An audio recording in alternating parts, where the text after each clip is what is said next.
వరంగల్ జిల్లా వెళ్దాం. ఉమ్మడి వరంగల్ జిల్లా చివరిగా వరంగల్ నిజామాబాద్ సంబంధించి కూడా కొంత ఒకటి రెండు మాత్రమే ఉన్నాయి. నిజామాబాద్లో కామారెడ్డి మెయిన్ ఉంది. వరంగల్ ప్రతినిధి శ్రీకాంత్కు ఫోన్ లైన్ కలపండి. సో చాలా ఏమంటారు రాజకీయాల్లో ఈ స్థానిక సంస్థల్లో మీరు చూడండి, కాంగ్రెస్ బీజేపీ బీఆర్ఎస్ ఇవన్నీ కలవాల్సిన పరిస్థితి వస్తుంది. అంటే కుమ్మక్కు రాజకీయాలు వీళ్ళు అంటారు కదా, ఈ పార్టీ ఆ పార్టీ అని ఏం ఉండదు. మణికొండలో దేశంలో ఎక్కడ లేని విధంగా కాంగ్రెస్ బీజేపీ రెండు కలిసాయి. Congress chairman, BJP vice chairman. So రోజు తిట్టుకుంటారు, కానీ ఇక్కడికి వచ్చేసరికి కాంప్రమైజ్ కాక తప్పదు ఎవరో ఒకళ్ళు చేయాలంటే. మా ప్రతినిధి శ్రీకాంత్ సిద్ధంగా ఉన్నారు, వరంగల్ ప్రతినిధి. సో వరంగల్లో ముందుగా జనగాం విషయానికి వద్దాం. శ్రీకాంత్, జనగాల్లో మొత్తం వార్డులు 30, కాంగ్రెస్ 12, బీఆర్ఎస్ 13. సిపిఎంకి ఒకటి వచ్చింది. ఇక్కడ సిపిఎం అలయన్స్ లో ఉందా బీఆర్ఎస్ తో గానీ కాంగ్రెస్ తో గానీ? కాంగ్రెస్ తోటి ఉన్నది సార్. కాంగ్రెస్ తో అలయన్స్ లో ఉంది. అవును సార్. సో 13 అంటే కాంగ్రెస్ 13, బీఆర్ఎస్ 13 అయింది. ఇండిపెండెంట్లు 4 గెలిచారు ఇక్కడ. అవును సార్. ఈ 4 ఇండిపెండెంట్లు ఎవరి వైపు ఉన్నారు? ఇప్పుడు ఆల్రెడీ ఒక ఇద్దరు మాత్రం కాంగ్రెస్ పార్టీకి మద్దతు ఇస్తున్నట్టు తెలుస్తుంది సార్. ఒక ఇద్దరు మాత్రం బీఆర్ఎస్ కున్నారు సార్. సో ఇద్దరు బీఆర్ఎస్ కుంటే 13 బీఆర్ఎస్ 13 కాంగ్రెస్ అయింది, ఎందుకంటే సిపిఎం సపోర్ట్ చేస్తుంది కాబట్టి. 13 బీఆర్ఎస్ 13 కాంగ్రెస్, 13 26 అయింది. 13లో ఇద్దరు బీఆర్ఎస్ ఇద్దరు కాంగ్రెస్ అంటే చెరి 15 అయినారు. మళ్ళా అక్కడ పల్లా రాజేశ్వర రెడ్డి అక్కడే ఓటు హక్కు ఉందా జనగాంలోనే?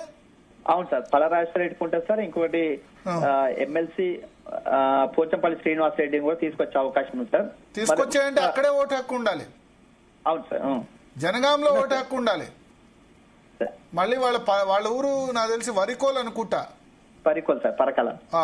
వరికోల్లో ఓటు హక్కు ఉంటే జనగాంలో చెల్లదు.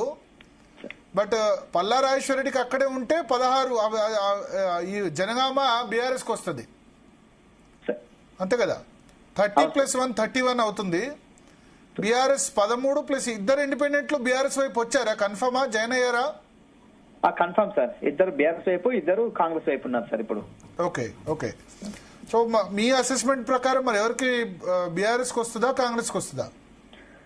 ఇంకా కాంగ్రెస్ పార్టీకి సంబంధించి సార్ ఇప్పుడు మన భువనగిరి ఎంపీ చామల కిరణ్ కుమార్ రెడ్డిని కూడా వేస్తారంటూ సమాచారం sir. Okay. So next Mahabubabad జిల్లా పరిధిలో 2 ఉన్నాయి. ఎస్, మనతో పాటు శంకర్ నాయక్ గారు మహబూబాద్ మాజీ ఎమ్మెల్యే ప్రస్తుతం ఫోన్ లైన్ లో సిద్ధంగా ఉన్నారు. శంకర్ నాయక్ గారు, జీతాల కోసం సమయం కేటాయించిన ధన్యవాదాలు. మీ పరిధిలో 2 ఉన్నాయి కదా, 2 మున్సిపాలిటీస్ లో హంగ్ వచ్చింది. అవునండి, అయితే 8 వచ్చాయి. వాళ్ళేమో కేసముద్రంలో 8 వచ్చాయి. ఎస్ అవునన్నా, అక్కడ వాళ్ళ కాంగ్రెస్ ఎమ్మెల్యే ఎంపీ పెట్టిందని వార్త వచ్చింది మాకు. మేము కూడా మా వద్దిరాజు రవిచంద్ర గారిది పెడుతున్నాం. ఇంకోటి మేము కూడా ట్రై చేస్తున్నాం అన్న. అక్కడ రావడానికి ప్రయత్నం చేస్తున్నాం. ఇక్కడ మహబూబాద్ లో ఏమో మేము 12. కేసముద్రంలో ఇప్పుడు వడ్డీరాజు రవిచంద్రకు ఓటు హక్కు లేని, ఓటు హక్కు ఉంటేనే ఆ మున్సిపాలిటీలో ఎక్స్ అఫీషియో ఉండాలని రూల్ ఉంది కదా. ఆ రూల్ ఎట్లయితే అట్లా ఉంటదన్నా, కానీ అది పెట్టడం జరిగింది అక్కడ. వాళ్ళ ఎంపీకి ఇప్పుడు బలరాం నాయక్ కి కేసముద్రంలో ఓటు హక్కు ఉందా? లేదండి, అక్కడ మరి ఆయన కూడా లేదు కదా. లేదు కాబట్టి బలరాం నాయక్ చెల్లదు. ఎమ్మెల్యే ఓటు హక్కు ఏమైనా ఉందా? మురళీ నాయక్ ఓటు హక్కు కేసముద్రంలో ఉందా? మహబూబాద్ మున్సిపాలిటీ మహబూబాద్ లో ఉంది. ఆయన మహబూబాద్ టౌన్ లో ఉందా లేకపోతే లోకల్ ఎక్కడైనా విలేజ్ లో ఉందా? టౌన్ లో ఉందండి, అది మీకు ఉంది. సో కేసముద్రంలో అయితే వాళ్ళ ఎంపీ ఓటు హక్కు అయితే చెల్లదు.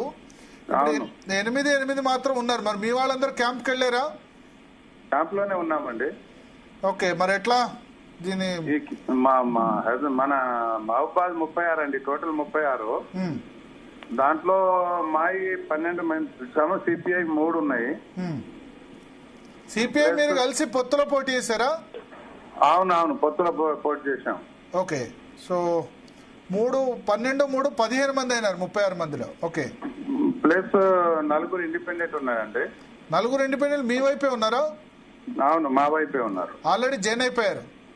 అవును, మాతోటే ఉన్నారు. ఇంకోటి మా దక్కలపల్లి రవీంద్రరావు గారిది, ఆయన మహబూబాద్ లో ఉన్నది కాబట్టి అది కూడా పెట్టుకున్నాం మేము.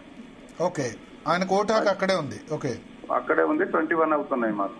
ఓకే, సో మీకు 12 వచ్చాయి, సిపిఐ 3 15 ప్లస్ తక్కల్పల్లి రవీందర్ రావు గారి ఓటు హక్కు 16 ప్లస్ 4 ఇండిపెండెంట్ మీతోనే ఉన్నారు. అవునండి, ఆల్రెడీ జాయిన్ అయిపోయారా? మాతోటే ఉన్నారు. ఒక బీజేపీ కూడా మాతోటే ఉంది. బీజేపీ కూడా మీతోనే ఉన్నారు. ఓకే, సో 21 మీ క్యాంప్ లోకి వచ్చేసారా? అవునండి. ఇంత మంచి రిజల్ట్ ఎట్లా వచ్చింది? అంటే అధికార పార్టీ కాకుండా మహబూబాద్ గానీ కే సముద్రం గానీ రెండిట్లో చాలా గట్టి ఫైట్ చేశామండి. ఇంకా వాళ్ళు మోసం చేశారు, రీకౌంటింగ్ అని పెట్టేసి మాకు కాంగ్రెస్ వాళ్ళు మోసం చేశారు. మాకు 3 ఓట్లతోటి ఒకటి, 4 ఓట్లతోటి ఒకటి రీకౌంటింగ్ అని చెప్పి వాళ్ళు ఇష్టం వచ్చినట్టు చేస్తున్నారు. పోలీస్ రాజ్యంతో భయప్రాంతాలకు గురి చేసి ఒక చూద్దాం రాబోయే రోజుల్లో. కాలం చాలా గొప్పది కదా. కాలం రీకౌంటింగ్ అంటే ముందు మీరు గెలిచిన తర్వాత రీకౌంటింగ్ చేశారా? మేము గెలిచిన తర్వాత. ఎన్ని సీట్లు? 2 సీట్లు మీరు గెలిచారని డిక్లేర్ చేసిన తర్వాత రీకౌంటింగ్ అని చెప్పి వాళ్ళు గెలిచారని డిక్లేర్ చేశారా? అవునండి, అవునండి. మరి అక్కడ మీరు చూడలేదా? అంటే చెల్ల నోట్లు దాని విషయంలో అక్కడ అవన్నీ ఎవరు చూస్తారండి? పోలీసు వాళ్ళని పెట్టి బయట నెట్టేస్తుంటే. ఓకే, అంత పోలీసు రాజ్యం నడుస్తుంది కదా. ఓకే ఓకే ఓకే అదర్వైజ్ మీకు 14 సీట్లు వచ్చేవి. 18 వచ్చేటి. ఇంకోటి పోయినట్టే అది మా మిస్టేక్ అనుకోండి. ఇవి మాత్రం 14 పక్కా మాయి వచ్చేటి అండి. ఓకే, మరి సిపిఎం వాళ్ళతో లేదా? కాంగ్రెస్ పార్టీతో లేదా? కాంగ్రెస్ పార్టీ సిపిఎం 3 వీళ్ళు 13, 16 ఉన్నాయి వాళ్ళకి. 16. మీకు కూడా బీజేపీ 12 ప్లస్ 1 బీజేపీ 13, ఇండిపెండెంట్ 4. మీకే ఎందుకు సపోర్ట్ చేస్తున్నారు? మీ రెబల్స్ వాళ్ళు? మా వాళ్ళేనండి, వాళ్ళు మా వాళ్ళే. మీ వాళ్ళే అంటే సీట్లు ఇవ్వలేకపోయిన కారణంగా అక్కడికి వెళ్ళారు అంతేనా? ఇండిపెండెంట్ పోటీ చేశారు. అవును, మాకు వచ్చారు, మేము వాళ్ళని కాపాడాం, మేము గెలిపించాం. ఓకే, వాళ్ళ 4 కూడా మీ క్యాంప్ లో ఉన్నారా? మరి మళ్ళీ రేపు ఎల్లుండి వరకు కాంగ్రెస్ వైపు వెళ్లే అవకాశం లేదా? అన్న ప్రస్తుతానికి మా దగ్గర ఉంది. డెమోక్రసీ ఇష్టం వచ్చినట్టు వాడుతున్నారు వాళ్ళు. కాంగ్రెస్ వాళ్ళు డబ్బు బలం ఉంది, పోలీసు బలం ఉంది. ఓకే ఓకే, చూద్దాం. God is there. కాలం గొప్పది, కాలం నిర్ణయిస్తుంది. ఇవాళ వాడు గెలుస్తుంది కావచ్చు, రేపు ఏమైతుంది అనేది కూడా కాలం అనేది ఉంది కదా. ఓకే ఓకే ఓకే సో ఇది పరిస్థితి. So thank you Shankar Nayak garu. Okay అండి, థ్యాంక్ యూ సో మచ్.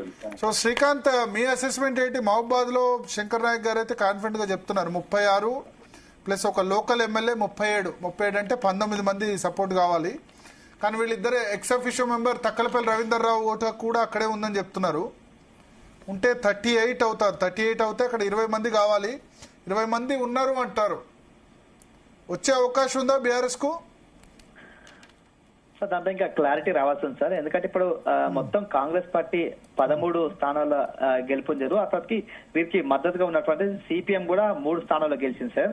ఆ తర్వాతకి ఇక్కడ ఉన్నటువంటి ఇండిపెండెంట్లు కూడా వీరితో ఇతర టచ్ లో ఉన్నట్లుగా సమాచారం ఉంది సార్ వీళ్ళకు.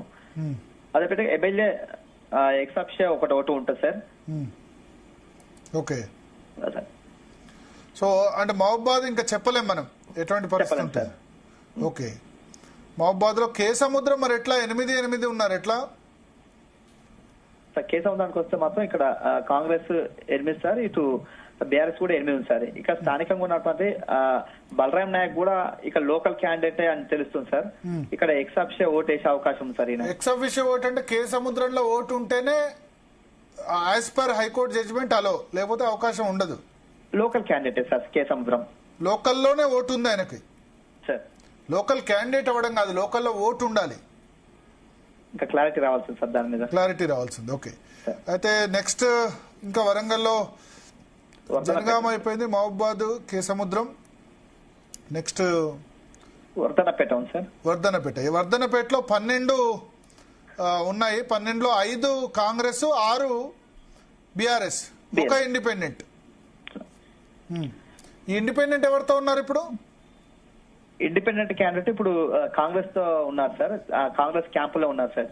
ఓకే, 5 ప్లస్ 1 6 అయ్యారు. Plus Vardhannapet MLA KR Nagaraju exception vote ఉన్నది sir, local candidate. So Vardhannapet clear గా కాంగ్రెస్ వైపు వెళ్తుంది. కాంగ్రెస్ వైపు క్లియర్ గా వెళ్తుంది అంతే, నో డౌట్. అంతేనా? అవును సార్. ఓకే, ఇంకా వరంగల్ జిల్లాలో ఇంకేమైనా ఉన్నాయా? అంతే సార్, ఇక మొత్తం 4 ఉన్నాయి. Okay okay okay okay thank you Srikanth. So Warangal జిల్లాకు సంబంధించి చూసుకుంటే కే సముద్రం ఏమో 8 వచ్చింది. చెప్పలేము అక్కడ ఈ పార్టీ వాళ్ళు అటు జాయిన్ కావడమో, ఆ పార్టీ వాళ్ళు ఇటు జాయిన్ కావడం కావాలి. కే సముద్రంలో ఏం జరుగుతుందో తెలియదు. బలరాం నాయక్ ఓటు హక్కు కే సముద్రం మున్సిపాలిటీ పరిధిలో ఉంటే మహబూబాద్ ఎంపీ అప్పుడు కాంగ్రెస్ కు వచ్చేస్తుంది, లేకపోతే లేదు. మహబూబాద్ మాత్రం చాలా interesting. 13 Congress, BRS 12, BJP 1, 3 CPI, 3 CPM, 4 ఇండిపెండెంట్లు. ఇవన్నీ కూడా చూస్తే కనుక మహబూబాద్ ఎక్కడి దాకా వెళ్తుందో తెలియదు. శంకర్ నాయక్ అయితే మనతో పాటు ఇంతకుముందు మాజీ ఎమ్మెల్యే జాయిన్ అయ్యి ఖచ్చితంగా అది మాకే వస్తుంది అని ఆయన చెప్తున్నారు. వర్ధన్నపేటలో అయితే క్లియర్ గా కాంగ్రెస్ వైపు ఉంది. 12లో 5 వీళ్ళకి వచ్చాయి కాంగ్రెస్ కి, 6 బీఆర్ఎస్ కి వచ్చాయి. ఒక ఇండిపెండెంట్ కాంగ్రెస్ లో జాయిన్ అయ్యారు. Wardhannapet MLA Congress party. So ex officio vote తోటి అక్కడ వర్ధన్నపేట కాంగ్రెస్ పార్టీ కైవసం అవుతుంది. ఇక చివరిగా నిజామాబాద్ జిల్లాలో నిజామాబాద్ మున్సిపాలిటీ ఉంది.